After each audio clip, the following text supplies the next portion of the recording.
बिस्मिल्लाहिर्रहमानिर्रहीम।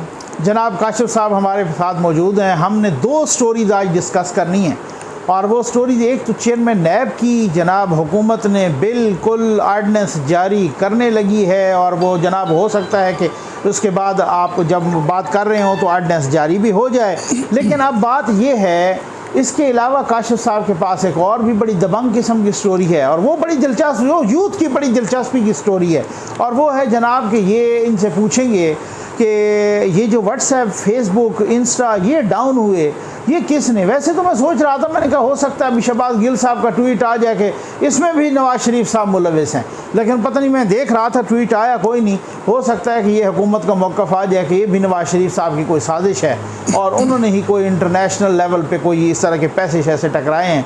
खैर, तो आ जाएँ सबसे। अच्छा, दूसरा मैं एक क्लैरिफिकेशन भी करना चाहूँ, काशिफ साहब भी इस पे, भाई ये हमारा जो प्रोग्राम है ना, इसमें ये कोई वो मेज़बान और मेहमान वाली बात नहीं है, इसमें एक ओपन डिस्कशन है। मैं भी सवाल काशिफ साहब से कर सकता हूँ, काशिफ साहब भी ज़फ़र नकवी से कर सकते हैं, तो बहरहाल जब उनकी मर्ज़ी वो मुझसे सवाल कर, ये एक कन्वर्सेशन टाइप है, एक ओपन डिबेट है, एक इस तरीके से जो है ना, एक यूँ समझ लें कि एक सियासी गपशप है। तो जनाब काशिफ भाई, सबसे पहले तो चलो चेयरमैन नैब साहब वाली तो हम आते हैं, उस पर तो हम मज़ीद भी प्रोग्राम करेंगे। ये क्या चक्कर बना यार, ये इंस्टा, व्हाट्सएप, फेसबुक डाउन, और वो आप मुझे बता रहे थे कि ये तो, अच्छा काशिफ साहब को मैं ये भी बता दूं कि टेक्निकल बैकग्राउंड भी है, वो टेक्निकल बंदे भी हैं, तो इस चीज़ की मौजूदगी का फ़ायदा उठाते हुए अब जनाब मैं एक दफ़ा क्वेश्चन करके तो हम तनगोश हो के इनको सुनना है, मैंने भी और आपने भी, और ये बता रहे थे कि ये कोई अरबों का नुकसान हो गया है।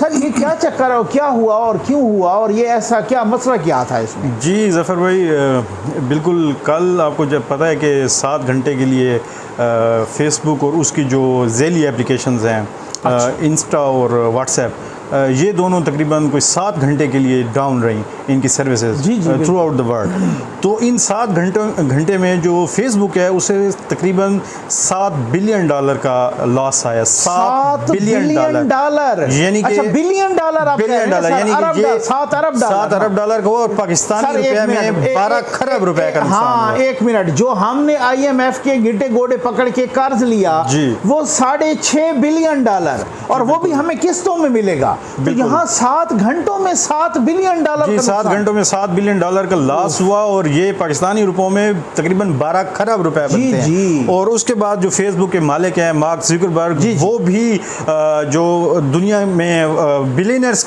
की एक लिस्ट जारी होती है, तो उसमें वो तनज़ली का शिकार हुए और वो 5वें नंबर पर चले गए, और काफ़ी अपने जो रकीब हैं और उनके साथ मुकाबला जिनके साथ था उनसे वो नीचे चले गए, तकरीबन 5वीं पोजीशन पर वो चले गए। और इसमें फिर इम्पॉर्टेंट जो इसका दूसरा एंगल ये है कि जो फेसबुक के हवाले से फिर कल रशिया टीवी जो है उसने भी, और मुतअद्दिद दूसरे जो आउटलेट्स थे मीडिया, उसमें ये बात आई कि फेसबुक जो है उसका डाटा जो है वो हैक किया गया फेसबुक हैक हुई है, और जो उसका मिलियंस ऑफ यूजर्स का डाटा है, उसको जो हैक किया गया। और दिलचस्प बात यह है कि वो इंटरनेशनल मार्केट में वो डाटा सेल के लिए अवेलेबल था। यानी आपको पता है कि डाटा आजकल तो सारी जो दुनिया है डाटा पर और डाटा माइनिंग पर जो है वो बेस करती है, तो वो डाटा जो था वो मार्केट में अवेलेबल था। और बाद में फेसबुक ने ये वजाहत जारी की कि हमारा टेक्निकल इशू की वजह से हुआ, जो हमारे डाटा सेंटर्स होते हैं बैक एंड पर, उनमें फिर कुछ राउटर्स होते हैं, और जब आपकी रिक्वेस्ट फेसबुक के सर्वर्स पर जाती है तो वो राउटर्स जो है वो डिसाइड करते हैं कि किस डाटा सेंटर पे जो है वो रिक्वेस्ट जानी चाहिए थी। तो फेसबुक ने ये कहा कि हमारी जो कॉन्फ़िगरेशन एरर थी उन राउटर्स में, उसकी वजह से जो है ये इशू था और हमारा सिस्टम जो है हैक नहीं हुआ। लेकिन ऐसी खबरें थी कि जिसमें जो है वो ये बताया गया था कि इसकी वजह क्या टेक्निकल इश्यूज की बुनियाद पे इतना लंबा जो है ना 7 घंटे के लिए पूरे वर्ल्ड में ये हो सकता है, या ये हो सकता है कि किसी ने हैक किया। अच्छा, जब हैक किया तो फिर तो इनके हाथ से तो चला जाती है ना गेम ना, फिर तो जो हैकर्स होते हैं उनके हाथ में होता है ना सारा। जी, मुकम्मल हैक इसमें होता ये है कि वो अगर हैकर्स आपके डाटा तक एक्सेस कर लें, और इस दौरान वो आपका डाटा चुरा लें, और उसके बाद आप कोई सिक्योरिटी का मैकेनिज्म अप्लाई करके उनकी जो एक्सेस है उसको ख़त्म कर दें, तो फिर वो एक्सेस जो है कंपनी जो है मसलन फेसबुक है या किसी का भी अगर सिस्टम हैक होता है, तो वो दोबारा अपनी जो एक्सेस है उसको वो रिट्रीव कर सकते हैं। तो अब जो मुख्तलिफ सोर्सेज है वो ये कह रहे हैं कि फेसबुक हैक हुआ है, उसका जो डाटा है, आपको पता है कि ये कुछ भी जो होता है ना वो फ्री ऑफ कॉस्ट नहीं होता। मतलब जब आप फेसबुक पर आप अपनी प्रोफाइल बनाते हैं तो आपका पर्सनल नंबर, आपका ईमेल, ये सारी पर्सनल इंफॉर्मेशन जो होती है वो सेव हो रही है। उसके बाद जब आप फेसबुक को यूज करते हैं तो जो डिफरेंट आप लाइक्स करते हैं, डिसलाइक करते हैं, आप कमेंट्स करते हैं, तो आपकी बैक एंड पर एक प्रोफाइल जनरेट हो रही होती है। अच्छा। और ये जो होती है फिर कंपनियां जो होती हैं ये डाटा को आपके सेल करती हैं और ये डाटा इसमें एक रुक है ना, मैं आपसे आपकी मौजूदगी से फ़ायदा उठाते हुए ये भी पूछ लूँ, ये डाटा आप देखें, अब मैं एक आम सा बंदा हूँ, मैं पर्सनल अपना मैं एक साफ़ी हूँ, मेरा डाटा तो आई थिंक कि शायद हो सकता है किसी की ज़रूरत हो, लेकिन आमतौर पे वहाँ पे रशिया में या सेल होना इसे, तो आप ज़रा ये भी बताते जाएं हमारे व्यूअर्स को कि ये किस किस्म का डाटा सेल होता है और क्यों इतना महंगा सेल होता है और कौन से लोग किस किस्म के डाटे में किस तरह के इंटरेस्टेड होते हैं। जी जफर साहब, आपको पता है आजकल दुनिया ई कॉमर्स की तरफ चली गई है, यानी कि जो ऑनलाइन आपकी सेल एंड परचेज है वो सारी ऑनलाइन चली गई है। अच्छा, ठीक है, तो जब ये आप लाइक डिसलाइक कर रहे होते हैं तो आपकी जो पर्सनैलिटी है और आपकी जो लाइक और डिसलाइक है ये सारी की सारी उसकी आपकी प्रोफाइलिंग हो रही होती है। अच्छा। उसके बाद मुख्तलिफ कंपनीज जो हैं आपकी पसंद और नापसंद के हवाले से आपकी प्रोफाइल पर एड्स बेचते हैं। हाँ, ठीक है, तो इसकी जो इकोनॉमिक वो है ना, इसकी जो मतलब जो इसकी कॉमर्स के पॉइंट ऑफ व्यू से इसकी इंपॉर्टेंस है कि मसलन अगर वो पाकिस्तान के हवाले से अगर एक तजिया करना चाहेंगे यहाँ पर क्या चीज़ है जो हम बेच सकते हैं। अच्छा, तो मार्केट एनालिसिस के लिए ये डाटा जो होता है ना आपका ये यूज होता है। अच्छा, ठीक है, तो ये कंपनी आजकल जितनी भी इंटरनेशनल कंपनीज हैं वो सारे के सारे डाटा पर बेस्ड हैं। तो ये इंफॉर्मेशन जो डिसीजन मेकिंग का प्रोसेस है, मतलब ये है कि कारपोरेट सेक्टर को वो डाटा चाहिए होता है हम किस पेज पर या कौन से प्रोफाइल पर कौन सा वाली एड्स लगा सकते हैं और कौन बिल्कुल सबसे ज्यादा आपने देखा होगा जब आप कुछ चीज़ें पसंद करते हैं तो आपकी जो प्रोफाइल जब आप ओपन करते हैं फेसबुक या आप इंस्टा ओपन करते हैं या आप ट्विटर ओपन करते हैं तो आपकी पसंद की चीज़ें आपके सामने आना शुरू हो जाती है। ये कैसे होता है? ये बेसिकली आपकी लाइक्स और डिसलाइक की बेस पर जो बैकएंड पे आपकी प्रोफाइल बन रही होती है, उसके बाद कंपनीज जो डिफरेंट कंपनीज होती हैं वो उस डाटा की बुनियाद पर आपकी प्रोफाइल पर बम्बार्डमेंट करती हैं आपकी पसंद की चीज़ों के, और ये इसी तरह डाटा बिकता है, इसलिए डाटा इंपॉर्टेंट है। अच्छा, इसके साथ साथ फिर दूसरी जो बात हुई, लगता है ऐसे है कि आजकल फेसबुक जो है वो इंतहाई जो है उसके बुरे दिन शुरू हुए हैं, क्योंकि कल ही एक दूसरी इसके साथ जुड़ी हुई जो खबर है वो भी आपके जो नाज़रीन है कि फेसबुक को नहीं उसको वो तो फिर उसके बाद जब मजाक शुरू हो गया ना, अच्छा, वो तो फिर ट्विटर दूसरे जो ट्विटर ने तंज किया, उन्होंने कहा कि हम आपको खरीदने के लिए तैयार हैं, हेलो, और फिर मेम्स का एक सिलसिला चल निकला, जो सार्फिन थे उन्होंने मजाक उड़ाना शुरू कर दिया और काफ़ी जो है फेसबुक जो है ना वो उसका बुरा टाइम था। अच्छा, दूसरी जो उसके साथ इंपॉर्टेंट जो एक जुड़ी हुई खबर है वो ये है कि कल अमेरिकन सेनेट में जो है ना फेसबुक के हवाले से हियरिंग हुई है। अच्छा, जो समाअत हुई है, उस समाअत में फेसबुक की एक सबका एम्प्लॉय ने जो है ना वो फेसबुक का कच्चा छट्टा खोल दिया, वो आपने पढ़ा होगा, खातून जो थी जी, तो उन्होंने तो बहुत उसके बारे में बहुत ही उन्होंने ये कहा है कि फेसबुक जो है एक तो नौजवानों के बच्चों के और नौजवान जो नस्ल है उसकी जो ज़हनी सेहत है इस पर बहुत जी बिल्कुल, उन्होंने कहा ज़हर कातिल है, बहुत नेगेटिव जमहूरियत के लिए जी नेगेटिव इंपैक्ट वो डाल रही है। और उन्होंने ये भी कहा है कि फेसबुक की अपनी जो रिसर्च है उसके मुताबिक वो इस नतीजे पे पहुंच चुके हैं कि ये जो चीज़ है ये यूथ को नेगेटिवली इंपैक्ट कर रही है, लेकिन फेसबुक अपने इकोनॉमिक रीजंस की वजह से, अपने जो माली फवायद हैं उसकी वजह से वो इंप्लीमेंट नहीं कर रहे और वो बता नहीं रहे। और उन्होंने ये भी कहा है कि फेसबुक जो है अगर वो रोकना चाहे तो उसको रोक सकती है, लेकिन फेसबुक जो है वो इस चीज़ को ज़्यादा बच्चों के लिए और यूथ के लिए सेफ नहीं बनाता, क्योंकि अगर वो ये करेगा तो फिर उसे इकोनॉमिकली जो है फायदा नहीं है। तो ये जो है वो बड़ी इंपॉर्टेंट खबर है, फाइनेंशियल नुकसान हो जाए, फाइनेंशियल इसका नुकसान होगा। तो हमें भी इस चीज़ को देखना चाहिए कि जो सोशल मीडिया है इसका जहाँ पे मुस्बत फ़वाइद हैं तो इसके मनफी भी उसके जो है असरात हैं। और ये पाकिस्तानी मुआशरे में यहाँ पे तो आपको पता है कि वो बंदर के हाथ में उस तरह की वाली मिसाल है, आप देख रहे हैं कि हर तरफ जो है सोशल मीडिया, लोगों ने मोबाइल हाथ में ले लिए हैं और उसके बाद आप देख लें कि उसकी वजह से हादसात भी हो रहे हैं और सुसाइड्स भी हो रही हैं। तो इसको हमें मद्देनजर रखना चाहिए कि जो सोशल मीडिया सर पॉजिटिव जो है ना, जैसे आपने एक मुहावरा इस्तेमाल किया बंदर के हाथ में उस्तरा, अब अपोजिशन कह रही है कि चेयरमैन नैब को ये एक्सटेंशन दे रहे हैं, ये भी उसी तरह से है, बंदर के हाथ में उसरा आ गया, जैसे चाहे ये उनके बकौल मुबैना तौर पे हुक्मरान हो या चेयरमैन नैब साहब हों। तो ये क्यों इतनी मोहब्बत, और मतलब मैं समझ रहा हूँ कि बाकी कोई बंदा नहीं मिल रहा इनको कि जिस पर जो है ना, और सबसे बड़ी बात आप देखें ना, फवाद चौधरी साहब कह रहे हैं जनाब मुशावरत नहीं होगी, बाबर रवान साहब कहते हैं होगी, अच्छा वज़ीर कानून साहब कहते हैं होगी, फिर जनाब खुद प्राइम मिनिस्टर साहब ने कह दिया कि नहीं होगी, शहबाज गिल साहब ने भी ठोक दिया ट्वीट, मेरे ख्याल उनकी ड्यूटी सिर्फ ट्वीट पुठे सीधे ठोकना है, तो उन्होंने कहा जी मुशावरत बिल्कुल नहीं होगी। तो ये क्या आप हुकूमत क्या चाह रही है कि क्या करती है?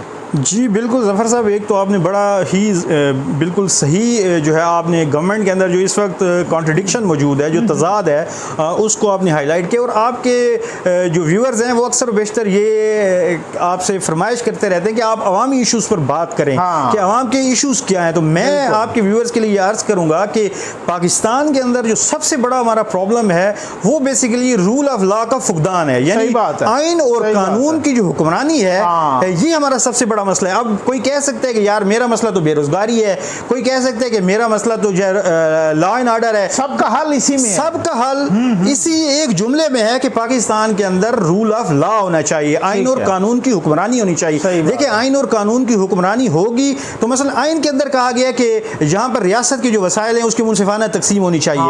आइन के अंदर कहा गया कि आपको अपने जो व्यूज हैं उसको एक्सप्रेस करने की इजाजत है। आइन के अंदर कहा गया कि आपको अपनी इबादत जो है वो खुलकर अदा करने की इजाज़त है। आइन के अंदर ये कहा गया है कि यहाँ पर जो सुपरमेसी है वो पाकिस्तान के आइन की होगी। आइन के अंदर ये कहा गया है कि आप जो है मुल्क में किसी किस्म के किसी भी अक़लियत के जो हकूक़ हैं उसको जो है आप उनकी वायलेशन नहीं करेंगे। तो आपकी सारी चीज़ें जो हैं वो आइन और कानून। अभी आप देखें, मैं इस चेयरमैन नैब की तकर्री और इस हवाले से ये जो बिल्डोज किया जा रहा है डेमोक्रेटिक जो प्रोसेस है, इस पे जाने से पहले मैं आपको एक चीज़ की तरफ इशारा वो तवज्जो दिलाना चाहता हूँ।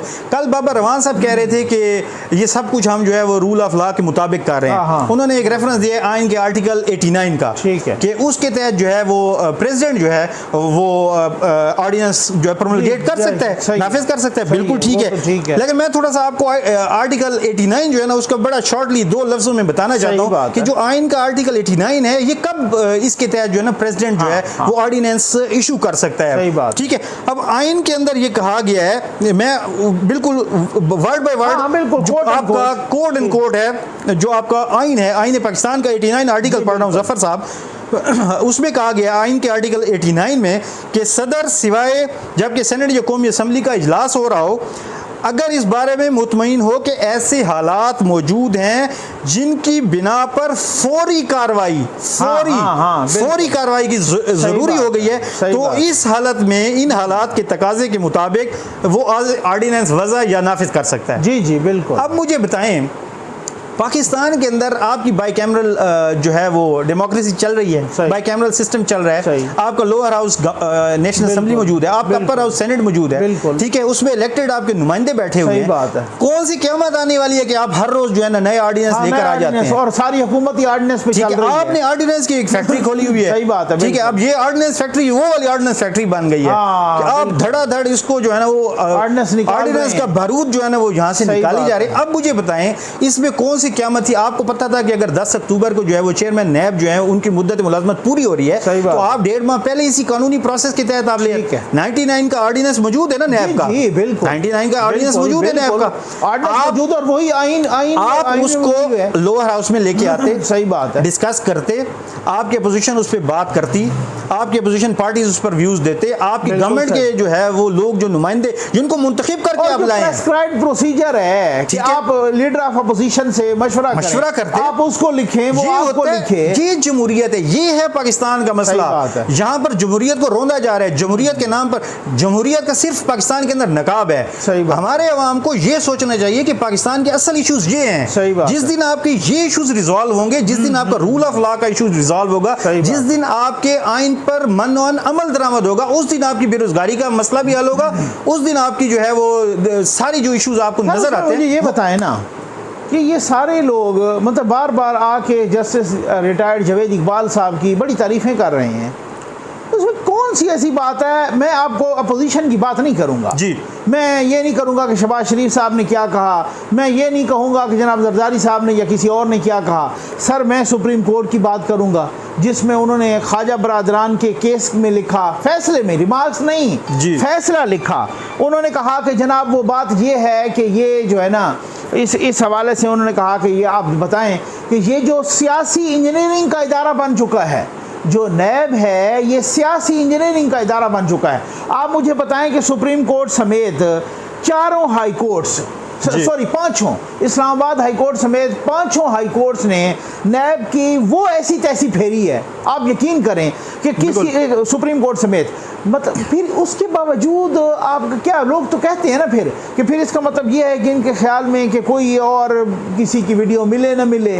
देखिए सर जफर साहब, ये इन्हीं वजूहात की वजह से पाकिस्तान के अंदर ये कहा जाता है कि कानून जो है वो मोम की नाक है। हाँ, जहाँ जो कि मुक्तदर तबका जो है, जो ताकतवर तबका है, जो बासर लोग हैं, उसको वो अपने मुताबिक मोड़ लेते हैं। सही बात। अब देखें, जब गवर्नमेंट ये सारे प्रोसीजर्स और जो रूल्स एंड रेगुलेशन है उसे बाईपास करके ये चेयरमैन नैब की तकर्री के लिए नया ऑर्डिनेंस ला रही है, तो इसकी वजह से अब लोग कह रहे हैं कि आप कर ही सारे कुछ जो है ना, ये जो मिला है सारे का सारा जो आप लगा रहे हैं, ये बुनियाद पर आप जावेद इकबाल साहब को दोबारा लाने के लिए कह रहे हैं। सही बात। अब उसका नतीजा क्या होता है कि जो स्टेट इंस्टीट्यूशन होते हैं, जो रियासती इदारे होते हैं, वो मुतनाज़ा बन जाते हैं, उन पर लोगों का एतमाद खत्म हो जाता है, लोग उनके जो वहां से फैसले जारी होते हैं उनको मुतनाज़ा समझते हैं, तो फिर रियासत जो होती है वो क्रम्बल होना शुरू कर जाती है, वो हिलना शुरू हो जाती है। तो अब देखें, आज की अब खबर ये है कि कल आपने जैसे फरमाया कि पहले कहा गया कि बिल्कुल मशावरत नहीं करेंगे, शहबाज शरीफ से मशावरत करना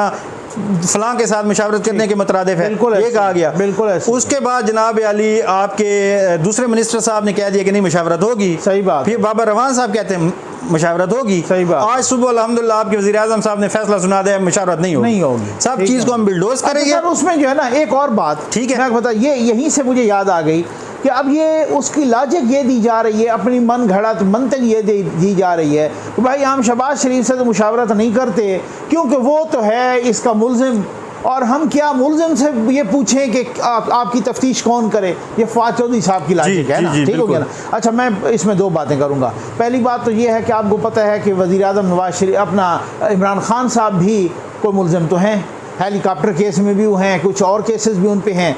अब आप बताएं, हो सकता है वो मुस्तकबिल में भी और बहुत सारे इस तरह के उन पे केसेस और बन जाएं। अच्छा, एक तो वो भी मुल्जिम है। दूसरी बात ये है कि आपको मालूम है कि यही चेयरमैन नैब साहब जो मौजूदा हैं, इनको किसने यहाँ पर इनका नाम किसने पेश किया था? पीपल्स पार्टी ने। पीपल्स पार्टी की बिहाफ पे किसने पेश किया था? खुर्शीद शाह साहब ने। खुर्शीद शाह साहब पर ऑलरेडी नैब के केसेस थे, और खुर्शीद शाह साहब और जब शाहिद खाकान अब्बासी साहब की मुशावरत हो सकती है और उन पे भी नैब के केसेस हों, ठीक है ना, बाद में शाहिद खाकान अब्बासी साहब पे भी बन गए, तो जावेद इकबाल साहब अगर इतने अखलाक के बुलंद किरदार के मालिक थे कि उन्होंने अपने लगाने वाले दोनों को नहीं छोड़ा, तो फिर इसका मतलब ये है कि आप मुशावरत कर लें, आप किसी शुएब सडल टाइप के बंदे को लगा लें, आप किसी ऐसे को। अब नून लीग वाले तो कहते हैं जनाब आप इनको कहें हिम्मत करो, जस्टिस वजीउद्दीन को लगा दो, लग समझ जाएगी ना। आप तो कहते थे ना उनके बड़े कसीदे पढ़ते थे। इसमें फिर एक दिलचस्प बात ये ना जफर साहब, आप ये देखें कि जो नया इन्होंने ऑर्डिनेंस जो ये आज वो उसको अमल दरामद करवाने जा रहे हैं, नाफिज करवाने जा रहे हैं, उसके अंदर ये खुद लिख रहे हैं कि जो लीडर ऑफ अपोजिशन होगा उसके साथ मशावरत ज़रूरी है, होगी, और अगर मशावरत नहीं होती तो फिर हम पार्लिमानी कमेटी में उसको भेजेंगे। और अगर पार्लिमानी कमेटी में नहीं होगा, इस जुमले पे भी गौर कीजिएगा, अगर पार्लिमानी कमेटी में फैसला नहीं होता तो जो मौजूदा है वो कैरी ऑन करेगा। अब प्लान क्या है? प्लान ये है कि अगर तो पहली बात तो ये खुद इन्होंने कहा कि मशावरत करेंगे, उसके बाद सुबह उन्होंने कह दिया कि हम मशावरत नहीं करेंगे, यानी अपने जो लिखा हुआ है और अपना जो ऑर्डिनेंस आज ये करवाने जा रहे हैं डंडे के जोर पर और बिल्डोज करके डेमोक्रेटिक वैल्यूज को और स्पिरिट को, उसी के खिलाफ जो है ये करने जा रहे हैं कि जो लिखा हुआ है उसके अगेंस्ट जो है वज़ीर आज़म साहब ने कह दिया कि अब मैंने मशावरत नहीं करनी। अच्छा, दूसरा ये है कि उसके बाद इन्होंने जब ये ऑर्डिनेंस आ जाएगा तो उसके बाद इन्होंने उस मामले को लगता है ऐसे है कि क्योंकि इत्तेफाक तो होना नहीं है, इत्तेफाक होना नहीं है, इन्होंने वो शिक ऑलरेडी उसमें डाली हुई है। ये है, मुझे अपना ये भी पता चला है कि एक दफ़ा ऑर्डिनेंस के जारी होने का जी की देर है, अपोजिशन ने इसको फौरी तौर पे चैलेंज कर दिया। जी, वो तो चैलेंज करेंगे, वो उसका फैसला आने का टाइम लगेगा। इन्होंने ये करना है कि क्योंकि 10 अक्टूबर को तो मुद्दत मुलाजमत पूरी हो रही है, सही बात, इन्होंने 10 के बाद का अपने लिए जवाब पैदा करना है। हाँ, वो ये उसी में शिक इन्होंने डाल दिया है कि जब तक फैसला नहीं होता तो जो आपका करंट जो इनकम्बेंट जो आपका चेयरमैन नैब होगा वो उसको कैरी ऑन कर सके। तो बेसिकली ये सारे का सारा इंतजाम जो है वो करंट जो वो है चेयरमैन नैब है उनको कंटिन्यू करवाने के लिए किया गया। बहुत शुक्रिया। बस ये आर्डिनेंस आता है तो फिर इस पर हम मजीद भी डिस्कशन करेंगे।